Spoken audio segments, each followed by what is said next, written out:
invested.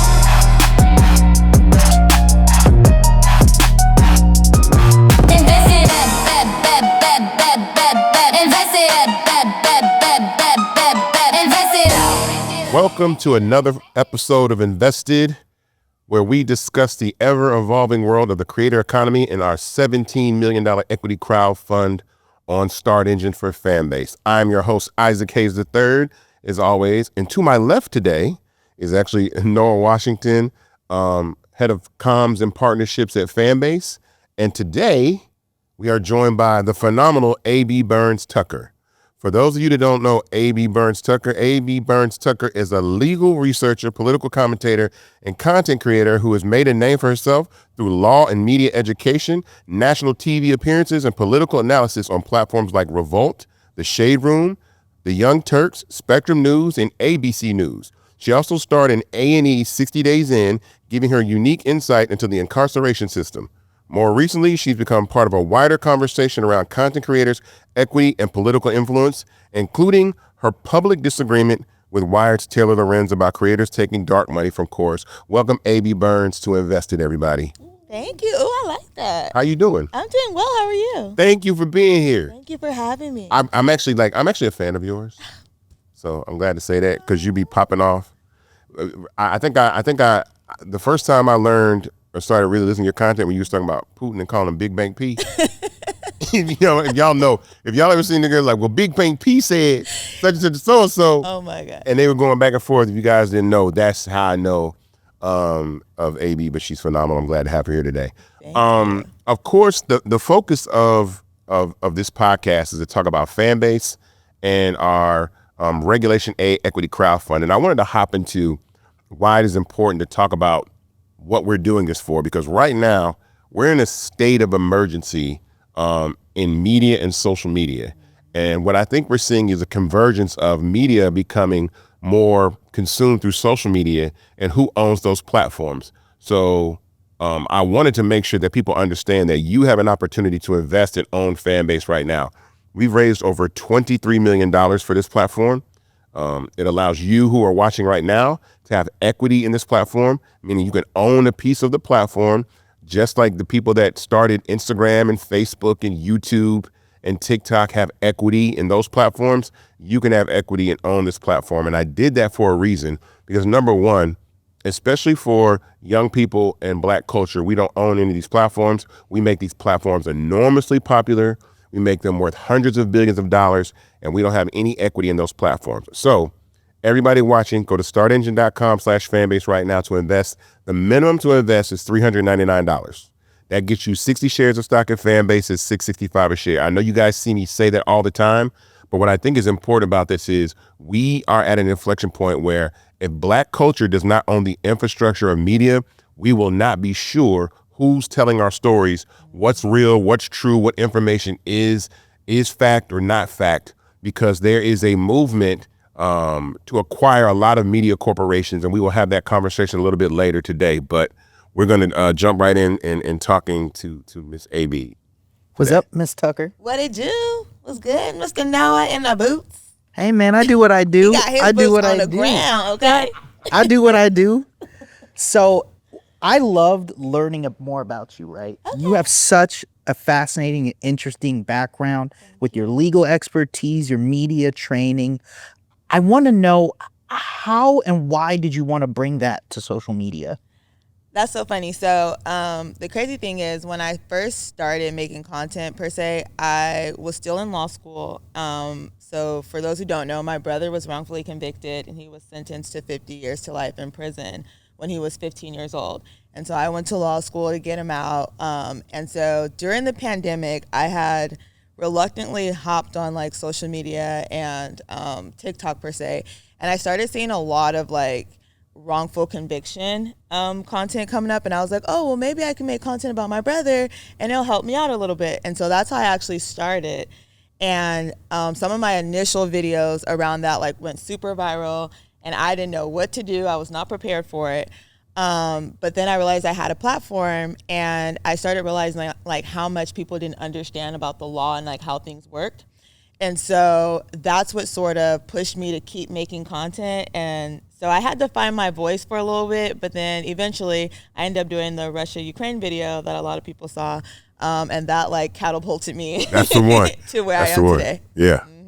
I have to ask, you have done major podcasts, you've sat down with Van Jones, you've done several big media outlets, right? Yeah. But it all originated in your social. How did your visibility and social later translate into these major platforms? That's a good question. I think it's just you never know who's watching.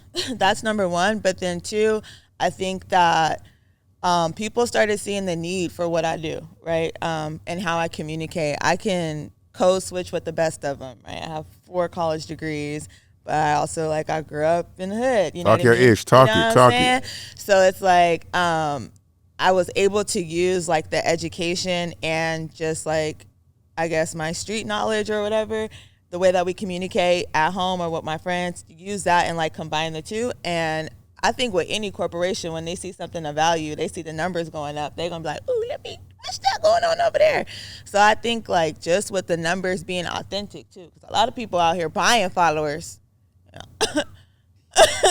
I just want to put that out there. And all mine pulled up on me authentically. So I think that's what sort of put me on the radar for a lot of these different platforms and opportunities. So earlier, Isaac, do you want to jump in here real quick before I move on to mine? No, go ahead. And I talk to Black people, and not a lot of people can do that.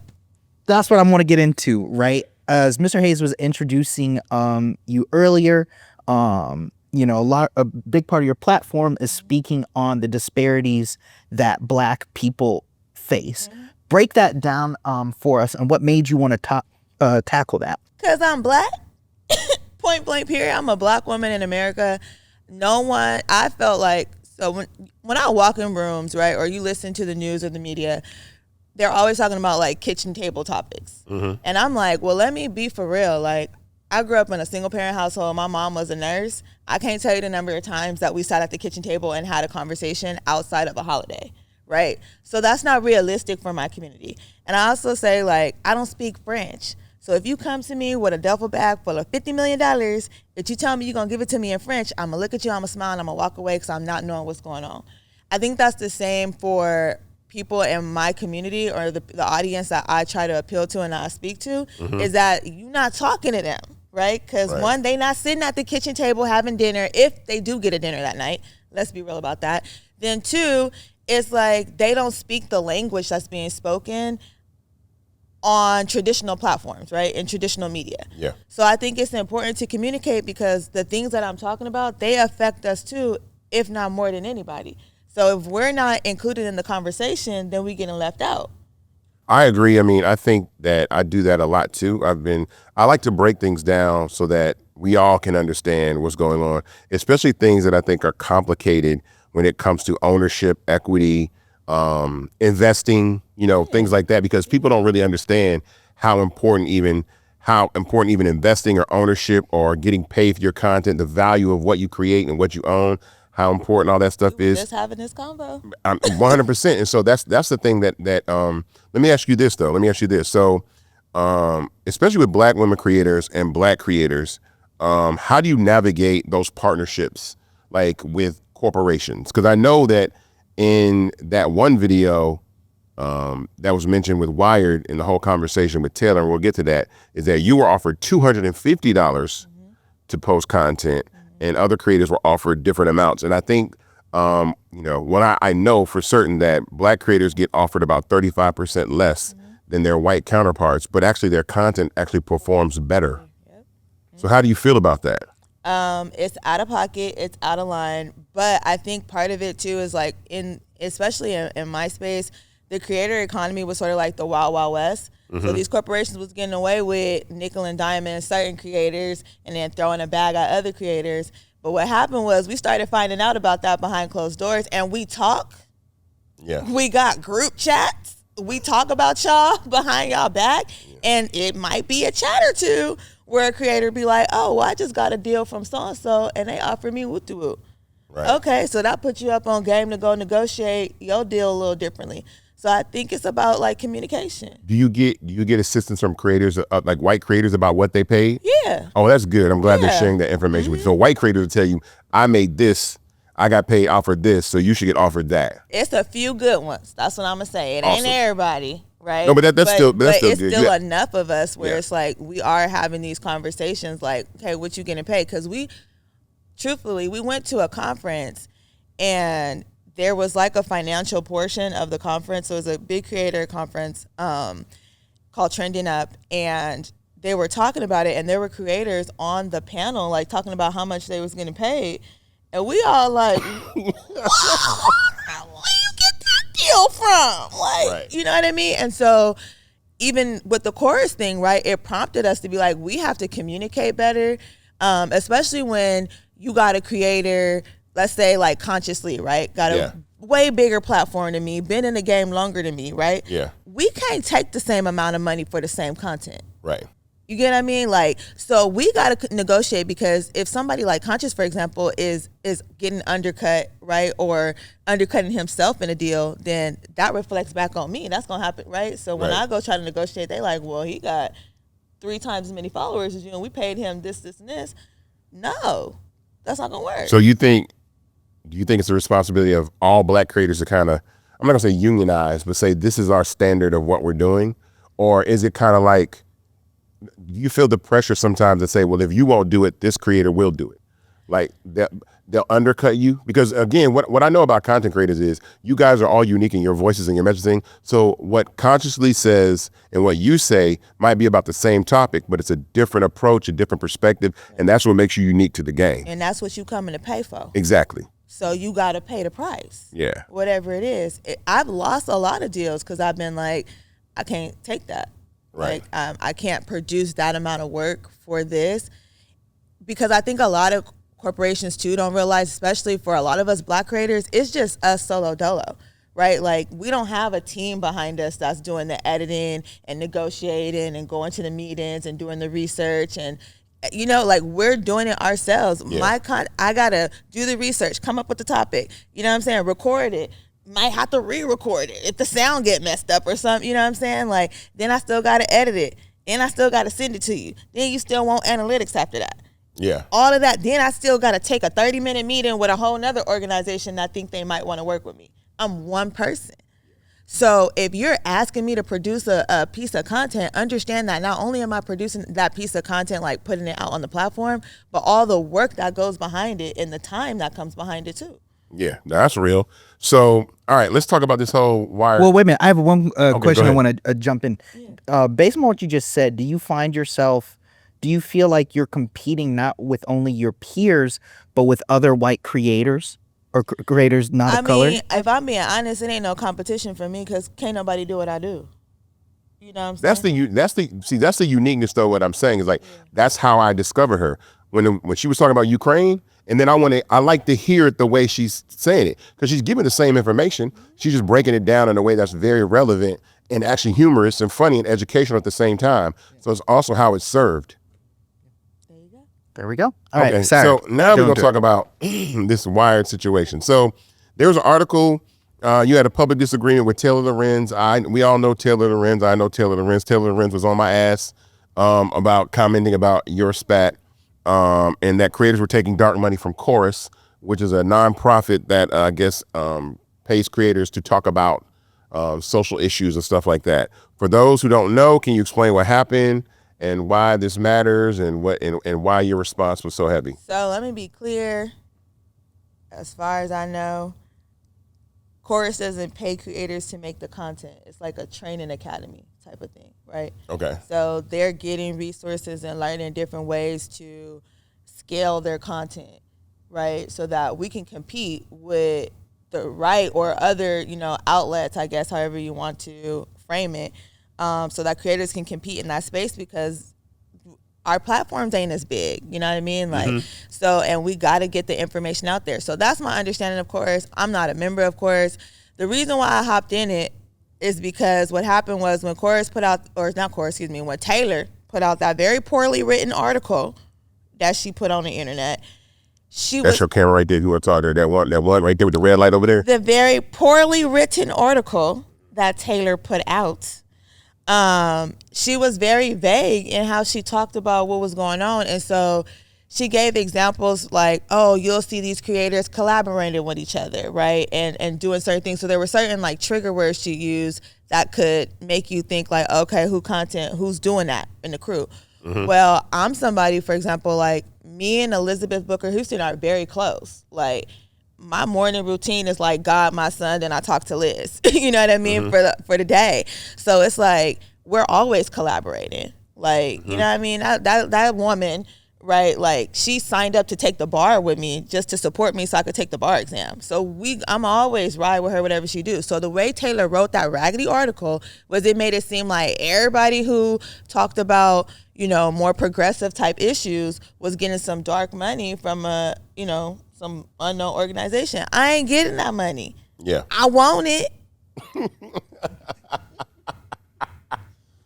I want it. But that's, you know what I'm saying? So then it came to like, as you read the article, I'm as an attorney, as a licensed attorney. Tell them, talk it again. As a licensed attorney, right? I'm reading and I'm like, okay, well, let me see the contract. Because the whole thing, and this is why I make my content the way I do, right? Bring it back full circle. When my brother got convicted, I was like, how the hell y'all do that? And I realized I don't speak the language. I don't speak the legal language. So what I thought was common sense wasn't how it was being applied legally, right? Those are two different things. So I'm like, Taylor, you don't speak this language. You don't speak law. So you don't know what you think you know. And you need to make sure you find an attorney to interpret it for you and make sure you're interpreting these facts right. Like, you know what I'm saying? Because now you putting out information. When you're reading a contract, the way it's read is not always the way it's applied, if that makes sense, right? So that's why it's called interpretation. That's why we got to go to the court and they be like, well, what is this supposed to mean, right? So I'm like, girl, you don't even know what you're talking about when it comes to the article. That's not what this says. I done read the contract. Yeah. Bar for bar, word for word, looked up stuff I wasn't sure about. And I was like, yeah, that's not what this say. This is a standard contract for some work like this, and you're taking it out of context because you don't know what you're talking about, and you're trying to build a story. Whole time, no, first off, don't pocket watch because you're out of line for that. One, as a white woman, you don't have no business asking me who paying me, what, when, or why. And two, you don't got no business thinking you putting my business on the streets. You're out of line for that. And then you don't know what you're talking about. Then you going 10 toes down. But let's not forget that your first article you wrote about Chorus was that they wasn't paying the creators. Oh, okay. I didn't know that. Oh, yeah. Her first article that she wrote was like, oh, well, Chorus is taking advantage of these creators. It's creators on here who don't even know that they're representing Chorus. When did she write that article? This article came out, I want to say, in like April. Okay, so it was still Wired. It was not Wired. It wasn't Wired. So she wasn't Wired. She was at another. I think she may have did it independent. I don't even remember per se. Because I think this one she had just jumped another ship. But yeah. So anyways, I know she put it out back in April, and that was the conversation. Liz talked to her then. It was like, that's not what's happening. We're trying to fundraise right now. You know what I mean? We're actually trying to get the Chorus name out there for that. You feel me? So, you know, actually help us out if you can, so more people can know about it and we can get more investing, more funding. Yeah. Now the new article talking about they taking dark money. So you think there's a motivation behind that? Yeah, she a hater and she's a liar, and you just need to admit to the people that you are a right winger. Oh, really? You think so? Oh, you ain't seen her pictures? The people she been taking pictures with? No. Okay, well, I didn't know that. I'm not. You know, I'm not. She's very much comfortable with right wing influencers and very favorable. If you look at the language that she uses when she talks about their side and the money they're getting and what they're doing in comparison to us, if you look at how she talked to the white people in the comment section that she was responding to, as opposed to how she approached us. So I think I found the article Inside the Democrats' Struggle to Win Over Creators, April 24th, 2025, written by Taylor Lorenz. Right. Was it? Is it on a news site? Yeah, it's on userbag.co. Okay, so shit, that was another site before Wire. Yeah. Well, I mean, I'll say this. It is important because, let's be clear, you know, when it comes to the Republicans and the Democrats, the Democratic Party is getting their ass kicked. Okay. And do you agree?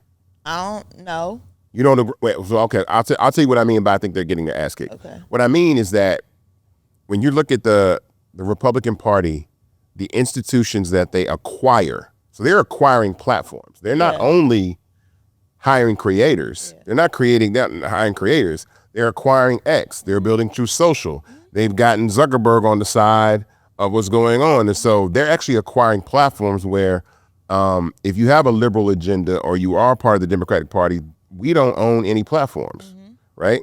If you are not far right, you know what I'm saying, and understand that. And again, I'm a person that accepts the understanding to agree to disagree on either party. Right. But when one party's buying up platforms and then they're populating those platforms with content creators that often say lies, like that it is propaganda and not even the truth. And that's what I thought was interesting about that article because And we arguing about $8,000. That's the most light-skinned dark money I've ever heard of in my life. Like, it's giving albino. Oh my God. I know. I understand what you're saying. $8,000. Yeah, when $8,000. some of these platforms are raised getting paid like 95 million, 85 million a year. Like these platforms to pay creators to make content, 85 million a year. We didn't talk about the creators though during the election that was getting millions of dollars from Russia, has set up that sham businesses, in like Tennessee or something like that, and they was getting millions. Oh, I didn't know that. Oh, Tell them. But we talking about $8,000. So we didn't look at when the right wing creators were getting paid millions of dollars. They had the emails, and the creators came out afterwards and was like, "Oh, we didn't know," but you took their money. Wow, that's it. Well, okay. Fuck that to you. Why we talking about $8,000? That's dark money. Yeah, Yeah, I'm looking at it right now. Department of Justice alleges that Russia funded U.S. media company linked to white ring social media stars. This is on Three CNN. of them, bro, and bro. Yeah, Dave Rubin, Boom. Benny Johnson, Boom. and Tim Pool. Boom. Yo, Let's talk about that. That's the dark money. true. Tenet Truthfully. Media, yeah. They're saying the opening is the unnamed Tennessee-based company that the Justice Department alleges was being funded by Russia operatives working as part of a Kremlin-orchestrated influence operation targeting the 2024 U.S. election is Tenet Media, which is linked to white ring commentators with millions of subscribers on YouTube and other social media platforms, according to a U.S. official briefed on the I matter. did a whole video on that when it went down. Yeah, this was written in This was last year. Thursday, September 5th, 2025. So right before the election. Then let's say it's also more about if Taylor's writing an article about you guys taking money, but it's also what's being communicated is the truth or not. I think that's the bigger issue. If you guys are getting paid to create content is one thing, but if one group is making propaganda and the other group is just telling the truth, and isn't that more important? Well, that's the thing. So that's why I said she need to just go ahead and admit what side of the fence she on, because that's the reality. At the end of the day, right? Like, you can't pay me to say nothing that I'm not gonna say. Matter of fact, if you even see how I negotiate when I do have a contract, I probably spend more time arguing with them about I'm not finna say that, or I said something a certain way and they be like, "Oh, well, can you switch it up?" No, I can't, Right. because you're not finna tell me what to say. Period. If I rock with it, whatever it is, I'm gonna do it. I'm gonna do the research, and I'm gonna make sure that I'm ethical about what I'm putting out. Because at the end of the day, my entire goal is to make sure that my community can be included in the conversations. At the very least, right? At least you could go to the block and have a conversation with your homeboy that Big Bank P got America bent, right? And we might have to squabble up next week because he done ran up on Poland, dropped some stuff on Poland, and now NATO is like, who the who, what's good, right? Exactly. I want you to be able to have that conversation because it's important. It makes a difference in our everyday life. You can't pay me to sit here and lie to these people. Yeah. For what? So you sat here and tried to discredit us and mess up our credibility. We didn't build these platforms brick by brick, day by day, research by research, grind by grind. We got kids, family members, and you playing with my name over $8,000 that I'm not getting. I want to follow up on that. Do you think this has exposed a bigger issue in how journalism and media interact with creators, especially Black creators? Yeah, absolutely. But I think we saw that issue at the DNC last year. Like we realized. What do you mean? Explain. Yeah, so it was a lot of tension between creators, right, and then like actual journalists. And I guess like it came off like some of the journalists felt like we was in their lane and we was getting special treatment, you know what I mean, this, that, and the third. And I'm like, y'all have a specific, like, that's y'all. Y'all got to take an oath. You got to go to school. You got to have training for that. I'm not a journalist. You know what I mean? I'm an attorney. But it was a lot of friction. And I've noticed now, like, you have, journalists like Joy Ann Reid, for example, and Don Lemon, right, who have like brought us as creators into their fold and their mix as well. And I think that helps sort of bridge that gap a little bit and like ease that tension. But it's been a lot of smoke between. Well, I mean, I'll say this. I mean, this is a form of news. It is. It is. That's the one. I think that's the one thing that I think that journalism does get frustrated by, because you are providing news and you're giving fact.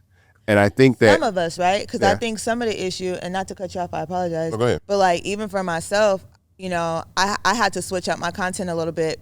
But I would say that like you'll see creators come out here and like they not really giving the news as much as they read in the headline. They're not giving you an analysis or the background, right? For my content, for example, like I'm giving you an analysis and background information, right? Now I'm gonna break it down to the smallest denominator so that you can have the conversation and kind of build from there. But at least you're getting some substance, some meat with the potatoes. Where you got a lot of creators out here who they not doing that. They get the little news on their app and they gonna read the headline, not even read the whole article to know what's going on for real. And now they got 5 million views because they said 7 cuss words in the middle. So that has always been my challenge for black media, because a lot of times, and I say this again, I'm not gonna name any black media sites because I named them the first couple times I talked about this, but a lot of times I say that black media sometimes just copies what white media says and then puts it out there when there's a specific story to be told in the way that it's supposed to be told. And I think that's important. I say all the time, like, yo, it's like, tell our story. Don't tell the story, tell our story. Because there's a perspective of everything that happens every day in this world that affects black people in a different way that it affects everybody else.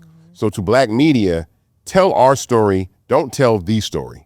And I think that's extremely important. So if there's a lynching, right, don't tell the story, tell our story about how that affects us. If someone loses their job at a newspaper or a media organization for speaking the truth, don't tell the story, tell our story, because there's a huge difference of the way that affects us and how it affects everybody else. Yeah, I think it's true. I mean, you got to have both, right? Yeah. But I do think it's important for us to also tell our story, especially now more than ever, where they're trying to get rid of black history and make black issues not seem relevant and important. Like, we do need those voices in this space. I mean, Trump ordered the takedown of the slave exhibit. Slave exhibits around the country. He wants them either covered up or removed. Everybody knows.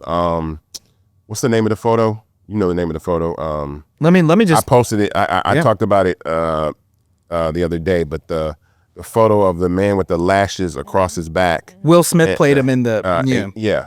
Will Smith played his character, but I think that's urgent because that is American history. Yep. I don't understand why America wants to hide the truth about what it is. It's not America.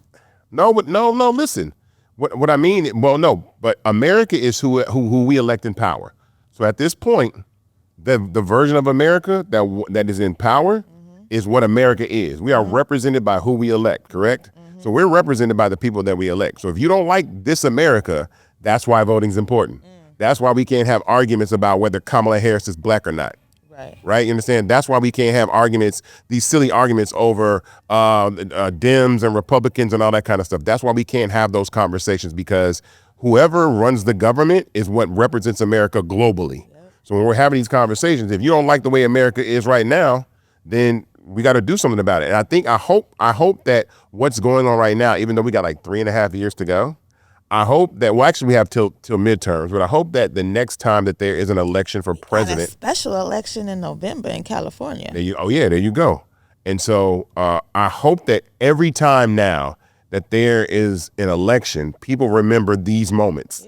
by how critical it is to get out there and vote and not sit back and just say, oh, voting doesn't matter because everybody's losing their jobs. Farmers are losing their farms, right? All these people are losing their, the way that they make money because of these, even white farmers. It was funny. I saw something that said, now I ain't trying to be funny, but sorry, farmers, but white farmers are now complaining that they thought that black people were going to take the jobs that the immigrants took when they kicked them out of the country. Are we seeing they said that. They are going to find a way to make it our fault. Correct. But they said that before it happened. We said we thought the black people were coming to take the jobs of the Mexicans and the immigrants that were kicked out of the country. I'm like, we've come a little further than that. We've established ourselves in this country. Not to say that immigrant work is bad work, but fam, we're not going to digress. We're not going to, we're not going backwards. We're going forwards. We've been the president of the United States. We not going back, right? I think all the things that we have, the optimism that we have about what we do, is important. So no, I'm sorry to the farmers that thought that black people were going to take those jobs, the jobs that Trump said were I guess those are now their black jobs. So, I'm gonna share a number with you that's kind of scary. Mm-hmm. Recently, I followed this page that tracks Donald Trump's progression till he completes his term in office, and we were approximately about 16% done into Donald Trump's presidency. Think about it. We ain't even 1/4 there. Oh my God. Think about that. Yeah, that hurt. The hurt. longest 20 years. Yeah. Oh my God. November of my life. Yeah, let me ask you a question. Do you, given what's going on right now, this is just for both of y'all. Do you think it would have been better if he would have just won in 2020 and we'd be over it by now? Yes. Yes. Like if you knew it would be this, we would have just let him rock out in 2020. What do you think? He came back with a vengeance. Yeah, right. He returned like the Dark Knight. Oh yeah, I mean it was vengeance. I mean we knew that, right? Because we should have just put him in prison when we had the chance. I don't know why we were so scary. Who's we though? America. It was America, right? Under the president that we had more than enough opportunity to put that man in prison, and we didn't. Between New York, Georgia, yeah, we Florida. Fumbled in Georgia. I'm not gonna get on that because I don't want to have that conversation because then I'll go off. Because how you have him on the phone saying he need 11,000, however many votes he said to Brian Kemp, and we fumbled that. And they just the Supreme Court just put what was it? It wasn't Venezuela. Where was it? Another country. Their president tried to do the same thing, and the Supreme Court just gave him 27 years in prison out there. And Fonnie Willis just lost her appeal to get back on the Trump case. She actually tried to appeal to get back on the Trump case, but she lost it. You had your chance, but you were doing other things. Anyway. Look, man, that's what I'm saying, yo. Look, it's a phrase that I say all the time, and I repeat this to myself just as a human being and anybody black doing anything. And this is not a judgment of what's going on with Fonnie or anything that happened with that situation. But I do say this. You cannot aspire for greatness and entertain mediocrity. Ooh. You cannot do both. Ooh. You cannot aspire for greatness, but entertain mediocrity. And if you say that to yourself right before you about to do some stupid shit, I guarantee you say, you know what? I'm trying to be the president of the United States. I'm trying to build $1 billion business. I'm trying to change the world. I don't think I need to jeopardize that with whatever this relationship is, whatever this opportunity is, whatever this party is, whatever these things are. You don't do that. That's why I take my ass home. A lot of times people say, Ike, why don't you go nowhere? Because in what I'm trying to accomplish and my vision for Fanbase, it's mediocre. It's mediocrity. I'm not knocking it, but compared to what I put my energy into for the last 5 or 6 years, it's mediocrity. So when my friends say, hey man, Ike, come to us to the strip club. Bruh, I love Magic City. I've been before, but the Magic City premiere is not probably a place where I need to be because I'm thinking just on another level. I'm saying for me, and I'm not saying that that's mediocre. I'm saying compared to what I'm trying to accomplish, that is sometimes considered mediocrity. Because if something happens, it's like, oh, what was he doing at the strip club? You own out here, Fanbase. you supposed to be raising money. You supposed to be raising money at Fanbase. Why I you hope he was on stage. Some situations aren't meant for everybody. Like, I hope he was on stage. Yeah, like what are you doing there? And there's some places that I do go to have conversations and meet people because it's about making connections with content creators, celebrities, investors. I'll do things like that. But sometimes, no, I don't need to roll out to the. I don't need to go to the. your intent. I don't need to go to Follies. I know there's a new Follies in town, guys. There's a new Follies that opened, and we love Follies when it was on Bureau Highway. And there's a new one. Everybody's like, you going to the new Follies? Nah, because compared to what I'm doing, that's mediocre. And that's okay, and it's okay. But I mean, for people that want to go to the strip club, I love the strip club. I'm not knocking it, again, but we got bigger fish to fry over here as a community. So with that being said, sir, I think this is a good time to plug in why we're here. We are here with Invested to continue our conversation with A.B. Burns, but also to talk about the fact that you can invest in Fanbase right now. Again, we are in a crisis of ownership of tech infrastructure, especially the Black community. I say this as best as I can with as much passion as I can say it. We don't own any media platforms. When I see Don Lemon on YouTube, when I see Joy Reid on YouTube, when I see Roland Martin on YouTube, when I see writers getting fired from these organizations, that should be a signal that, we really don't own the platforms that we give this information to. And so we need ownership in those infrastructures. I've said many times that in the beginning, social media was a toy, and now it is a tool. It is the most powerful tool on earth to disseminate information. And so we don't own these things. You heard Tamisha was here last time, Tamisha Harris, shout out to Tamisha, saying that we are in a crisis and we need to own social media platforms. That's what she's talking about. So everybody right now watching this, take your behind to startengine.com/fanbase and invest right now. The minimum to invest is $399. What are you investing in? You're investing in Fanbase. So Fanbase is social media. It's my version of what social media is for the planet. It's not censored, free speech. We're not shadow banning. We're not limiting what sees your content. You have the ability to monetize if you want to. From day one, people can tip you. We have 6 content formats: posts, stories, live, audio, long form, and short form video. It's really an opportunity for Black people, youth culture, and Black culture to own the infrastructure of a social media platform. Because when these things get to $200-300 billion, $400 billion, right? For real, like that's how much these platforms are worth. That's how much Instagram is worth. That's how much TikTok is worth. Meta's $1.9 trillion. And now we got this this TikTok situation that's about to happen that we gonna hop into. But again, go to startengine.com/fanbase and invest right now. We must own the platforms that we use. And this is also a call to Black media. I had a conversation or I had a text message with somebody, and I'm not gonna name the name of that person, but I was a little disappointed in what this person said. It was a Black media company. And I said, hey, you should take a equity position in Fanbase because, you don't own any of these platforms that you're using. And they were like, well, this particular media company, we don't invest in platforms. We don't invest in platforms. But I'm like, okay, but you're on Instagram, you're on TikTok for free right now, and you could actually do that. And but I think that's the challenge that of cooperation that we have with Black media that we need to have to. We're going again, truth be told, if we don't work together, it's a wrap. It's going to this moment in history is going to force Black people to work together. And somebody's going to have to help somebody that is not in the position that you're in to elevate to another position.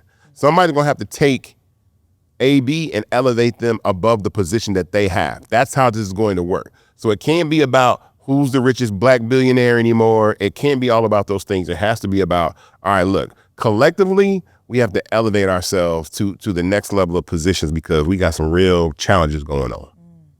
I want to take that opportunity to briefly get into a different subject that we were talking about last week that recently came back up in my life, which is the unfortunate trend of seeing Black women in job loss. Yeah. Right. So, AB, I want to ask you your opinion on this. Right. What do you think is driving this, and how does this connect to content creators like yourself? Yeah, I mean, I think a huge portion of it was when we saw the president issue those anti-DEI executive orders. we started seeing there was a lot of Black women in these positions where, you know, they were DEI, I guess, type positions. And so, and a lot of Black women worked in the government, right? So when all those jobs got cut and people are getting kicked out, like, unfortunately, Black women, we got hit the hardest. We are the most educated, right, in this country. We moving up. And they found a way to eliminate us. I think that as a creator and as a Black woman, it's my responsibility not only to speak up about those issues and like make sure I'm informing people and letting them know like this is what's happening to us, because a lot of times if it's not in our direct circle, right, our direct community of people, we don't think it's a real thing. Right. You know what I mean? We don't think people are really affected. It's hard for us to see it. So I think as a creator, it's bringing those stories to life so that we are aware and vigilant of what is happening to us as Black women. And we need some protection. We need some help. Hey, man, I agree 100% with you. I saw something over the weekend. I'm not sure how much you guys keep up with more pop culture based news, but one of my favorite cast members from Saturday Night Live, her name is Ego. You know, she is constantly playing most of the Black female characters on the show.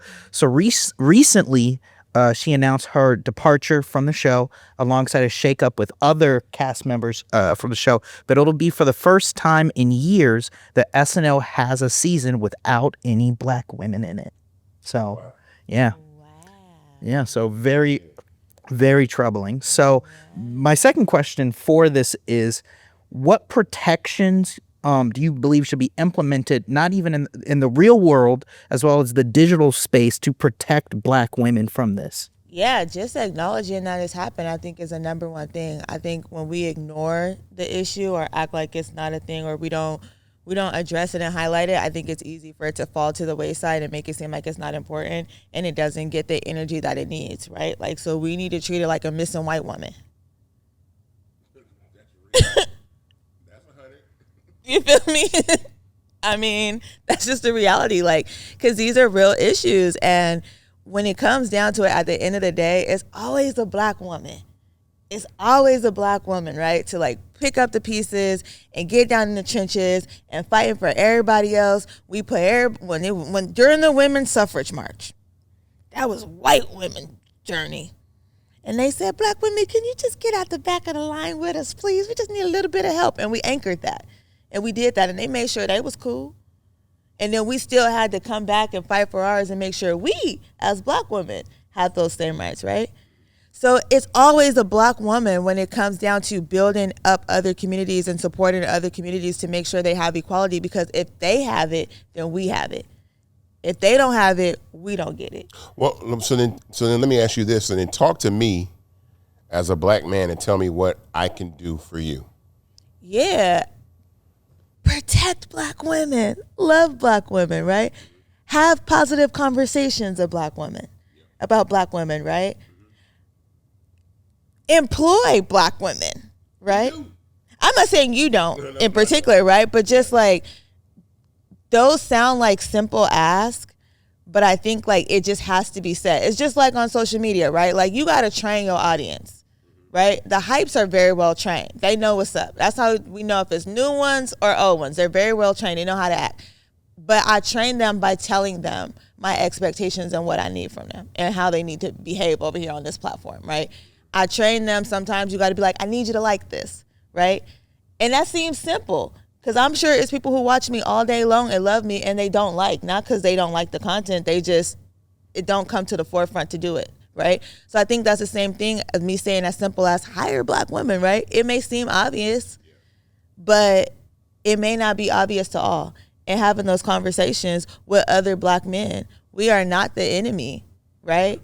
We are not. Like, we stronger together than we are apart. And when it comes down to it, when you need somebody to hold you down and ride for you, no matter what, through thick and thin, a Black woman gonna be the one to hold you down, baby. Ride or die. That's ride or die. So ride or die for us. Got it. I'm glad you said that. You want to introduce the next topic? Ooh, this is tough. So this is a big one. All right. So if all things go as planned, Larry Ellison, the founder, owner of Oracle, and his son, David Ellison, who owns Skydance Paramount now, will also acquire Warner Brothers and potentially TikTok. And so I don't know if people know how crazy that sounds and how crazy that is. That has to create a monopoly. But I think that since Trump has been in office, they wiped all that stuff out. It doesn't matter. Like, that's not even an issue anymore. So let me read you again what Paramount is. I'm gonna read you what everything is, and then who's gonna own it. So Paramount, Skydance already owns CBS, MTV, BET, Nickelodeon, Paramount Pictures, Pluto TV, and more. With Warner Brothers, they would also add HBO, CNN, DC Studios, the Discovery Channel, HGTV, TNT, Cartoon Network, and more.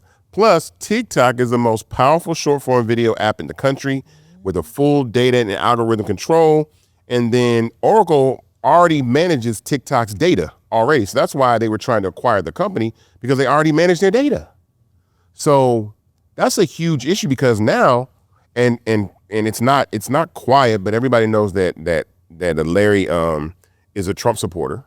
He's a Trump fan. So now you have a Trump supporter acquiring or maybe potentially having ownership of all these assets that decide how you see your media. So once again, when I say why is it important that we have to start owning media, like why Fanbase needs to be, why we need to close this round, raise this money, and continue to scale the company, because if they got CNN and TikTok and CBS, they got BET. They got BET.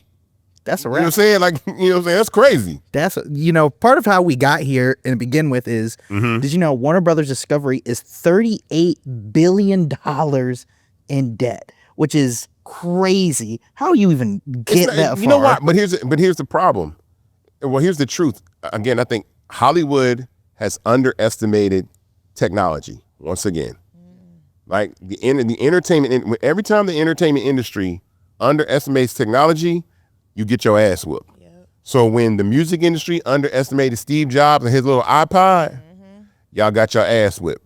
When the music industry underestimated Napster and their MP3s, y'all got your ass whipped. Yep. When the entertainment industry underestimated YouTube and their little video sharing platform, now you getting your ass whooped, right?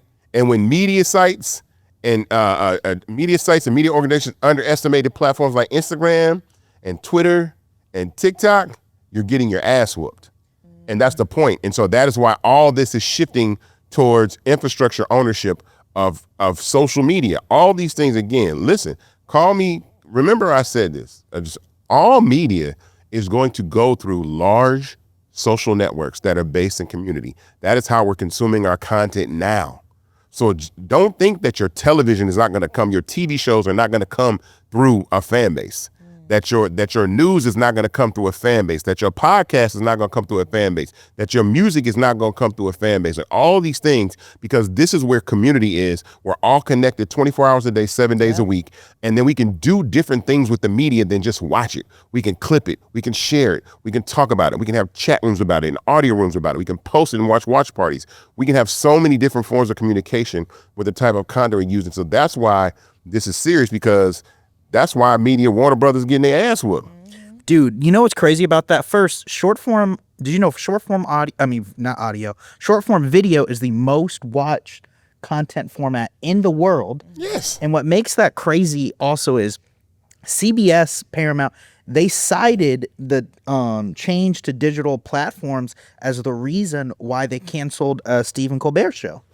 I don't believe that, though. I don't believe it either. Like, that definitely was political, Right. but still the fact that they could use that as a valid reason shows the power of what you're speaking of. Here's the opportunity that I say to all those creators and all those actors. And we saw Taye Diggs talking about how content creators are getting roles in acting. If you're not prepared, like AB said, like she's the writer, the director, the producer, the star, the editor. Like that's what you're dealing with. So I understand. I think the problem that Hollywood is having is these young kids, they ain't worried about craft services and a trailer and car service. And I understand that. When you from old Hollywood, you love the craft services, you love all that. But these kids, like I'm that person. We all know that Andy in here creates his content. Andy be editing all this stuff, but I do my own edits. Yeah. When y'all see these posts of me on social media, and the captions and all that kind of stuff, a lot of that stuff is me.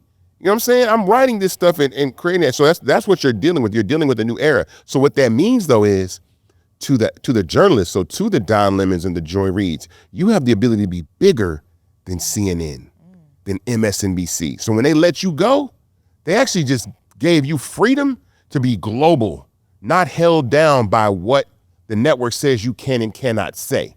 That's the freedom that comes with media ownership, why it's important. Because I watched Don Lemon the other day. Don Lemon be cussing on his shit now. He having so much fun. He having fun. I love that for Don. He is unchained now. So much The fun. lemon is loose. Okay. You know and I love it. yeah. Squeeze it, Don. The lemon is on the loose. He going crazy. But that's the freedom that they have, and it's an adjustment. But the one person that I want to give the flowers to right now is Roland Martin. Ooh, okay. And all you guys, all you journalists that made fun of Roland for leaving major network media and going to YouTube and creating his own thing with the Black Star Network, and Roland Martin Unfiltered who made fun of him. Now look at y'all. Now y'all like, I'm trying to be like Roland. Yep. Roland owns his content. He owns his network. He owns his studio. Yep. He knows how to produce all this content. Roland Martin is the biggest supporter of Fanbase there is, right? Thank you to Roland Martin. This show airs on Roland Martin's YouTube channel. There's tons of other media platforms out there. You know what I'm saying? This show airs on Roland Martin's media channel. You know what happens when I post a piece of content? Guess what Roland does? He says, hey, send me that so I can do it as a collaboration. Period. He makes sure that this content is elevated. Yeah. We have to start doing that. Shout out to Claudia Jordan, who's been taking my content on collaboration. Shout out to DL Hughley, who's been taking my content on collaboration. Shout out to Jamal Bryant, who's been taking my content on collaboration, help elevating these stories. That's what working together looks like. We are free to elevate each other and build at scale. But again, infrastructure, the ownership of the platform and the media, that's the part that we're all missing. Because matter of fact, I saw Morgan DeBond say this. Morgan DeBond said this yesterday. She was saying if I was a Democratic strategist, I would pay the Amanda Seals and the Roland Martins and all these people. I would pay these creators the same way that the right or the Republicans are doing and do so. And my response to Morgan is that true, but they're also going to need infrastructure. We're going to need platforms. Elon bought X, right? Like I said, Ellison and them they're trying to buy TikTok. Trump has Truth Social. We need infrastructure. The voices matter, but the infrastructure is what matters as well. Yep. So let me ask you a question. Well, let me ask you this. How do you feel about them owning all those properties? Potentially. That's scary. Yeah. You know what I'm saying? Because you already, as creators, and especially as a creator who is categorized in a more progressive space, right? We already go through the issue of like our content not getting pushed out during certain times and like, you know, getting shadow banned and things like that, or you can't say certain stuff. So I think it makes it even scarier in a land where we're supposed to be free speech, right? It ain't free lately. Honey, it's expensive. Yeah. It's expensive. And the price you gotta pay. You might get arrested for free speech, though. Honey, and might. You might get deported. Might. That was crazy. They said they deport. Yo, when they said that anybody that talks greasy about certain things, they're getting deported. That's crazy. Insane, and people losing their we're not going to put any more no, we're not going to put any more spice on that, but I want to hit you with a question, both of y'all, a question in return. You were speaking about the ownership and the visibility, right? I'm interested in, right, with this potential acquisition of TikTok, there's a reported algorithm update coming. How is, with knowing that this acquisition could potentially happen, what do you think that'll do to the content that's pushed and to viewers? So I've seen a couple articles about the quote unquote, it's called the M2 algorithm update. Apparently it was supposed to take place like Sunday night, Monday morning. But basically they're saying that the new algorithm for those on TikTok is going to scan all the content, and if it does not align, it has political content will be removed from the platform. But also this algorithm will go back and all the way through all of your content, and then they will give you strikes on your account. If you get more than 3 strikes, they'll delete your account. So it's kind of like the way to purge everybody that's talking about these things that are extremely important. Now this is something that I did not know, but I can't remember who's that. There's somebody that's over the algorithm at TikTok. I can't remember. I was gonna say though, but if you purge that type of content, you're also gonna purge those users. Well, I mean, but again, I don't think people are going to be real happy with this new version of TikTok anyway. I mean, a lot of people haven't been happy with TikTok since the initial So shutdown. let me ask you this question though, because I'm a tech founder. I built a social media platform.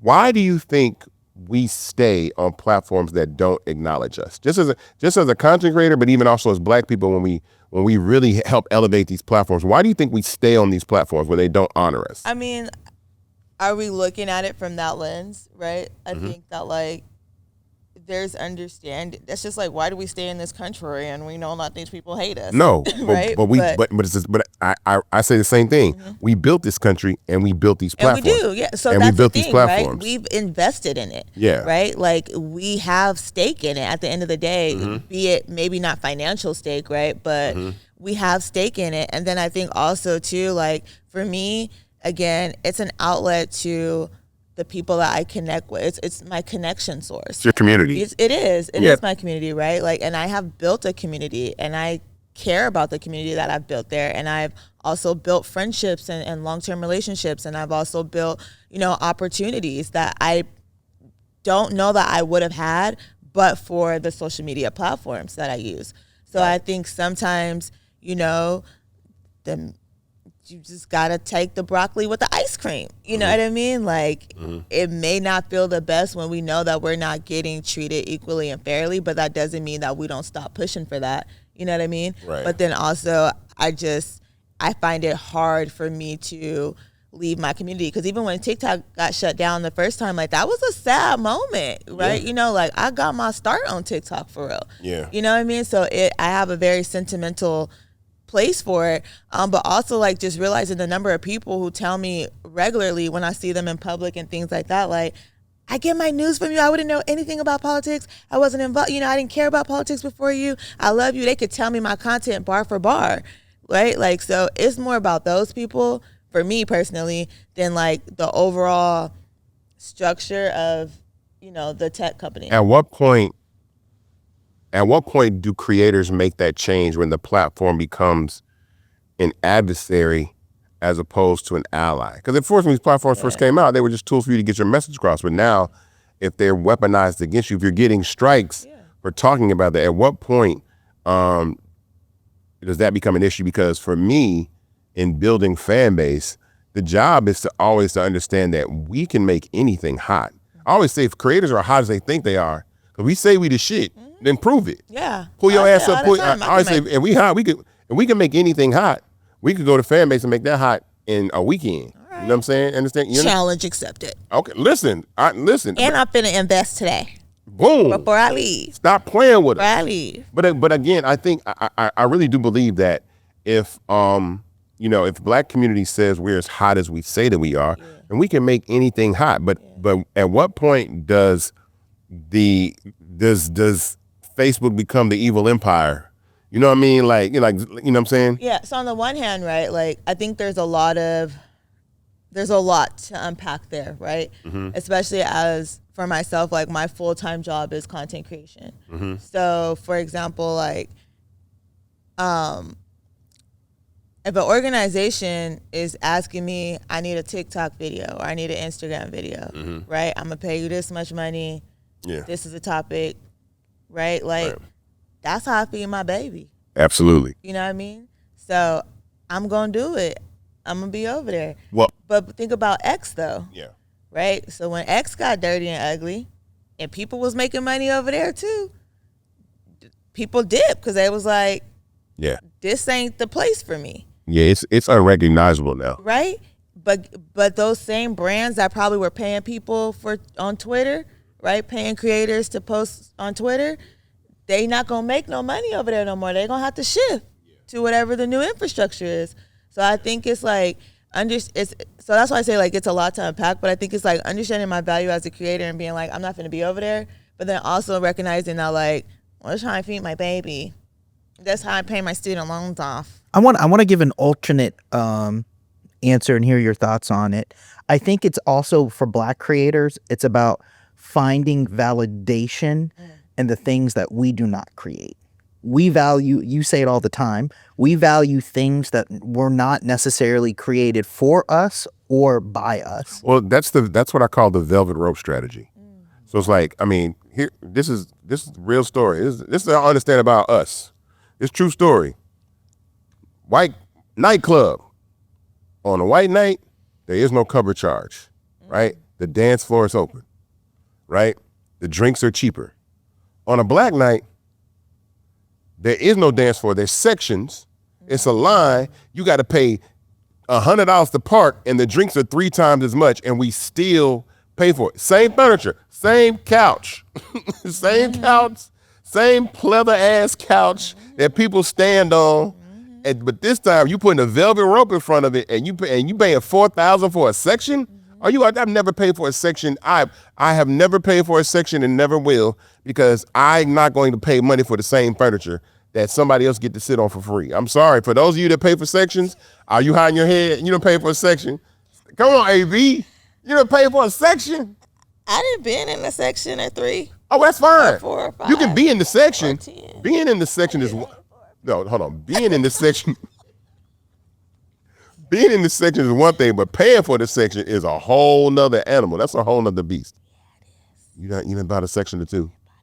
You didn't pay for the 3. You don't pay for the $400 Hennessy that's $50 at the corner store. Is you pocket watching? No, I'm just. Taylor. I'm not Where pocket. is Taylor? I'm just No, I'm just saying that Black culture, like, we have all this money. That's true. And we want to show people that we have money, and we're willing to spend money with people that don't value us, just to show other people that we have money. You know what I'm saying? Which is why I said we have to start redirecting our energy into infrastructures that we own. So I want to find a Black EV maker, right? That we can buy those cars. I want there to be a Black owned airline. If people don't trust Black pilots, see, that would be me. Like, that's why I say I couldn't be a multi-billionaire. Somebody would have said that to me, and I would have started a Black airline. I would have got Spirit Airlines the next day. Like, okay, it's Soul Plane now. That's we own Soul Plane. Period. You know what I'm saying? We own Atlanta Air. Period. There was actually an airline called Atlanta Air. Did you know that? I did not know that. Google it. The only Black-owned airline that ever existed was called Atlanta Air, right here out of Atlanta, Georgia. Bet y'all didn't know that. Again, Atlanta I'm saying anything that you can do in New York and LA, Black people can do the same thing. It's called Air Atlanta. Air Atlanta. Okay, it's Air Atlanta. Right. It was in the 80s, and something happened where they didn't get the funding that they needed, but they were trying to do it. But yeah, Atlanta. There was a Black-owned airline. We gangster for that. If you read about it, Noah, tell us about Atlanta Air, because I know this is gonna be a segment when you figure it out. Okay, so this is the opening to the article that was done by the Atlanta History Center. Air Atlanta was an anomaly in the airline industry. It was a low-cost carrier that ferried passengers in its distinctive gray, blue, and burgundy Boeing 727s to major destinations such as Miami, Tampa, Orlando, and Washington, D.C. on time and in style. Air Atlanta's jets sported roomy seats, plenty of legroom, fresh food on fine china, prize-winning wines, and gourmet meals. It was also a national Black-owned airline at a time when there were less than 32,000 Black-owned businesses in the country.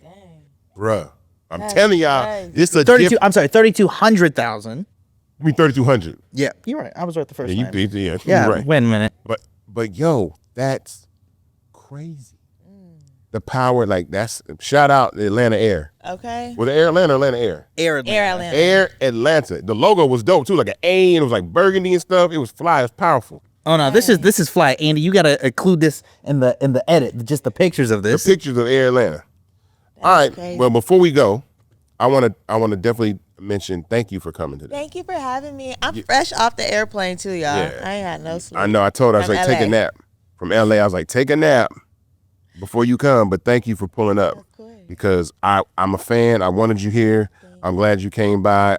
For those of y'all, tell everybody where they can find you, especially on Fanbase. Yes. So all of my social media handles are I am legally hype. So I'm on YouTube, TikTok, Instagram, Fanbase. There you go.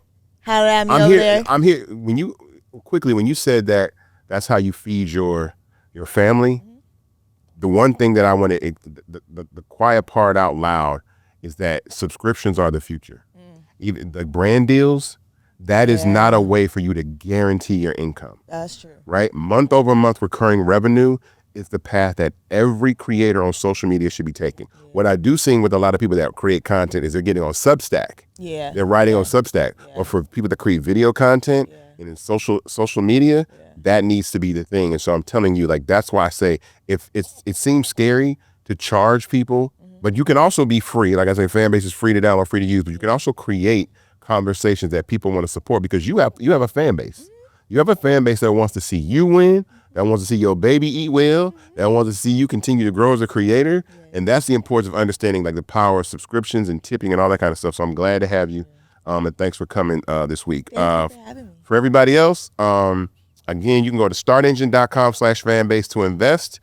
We have to own infrastructure of social media. We see this every day. It's getting a little wild out here.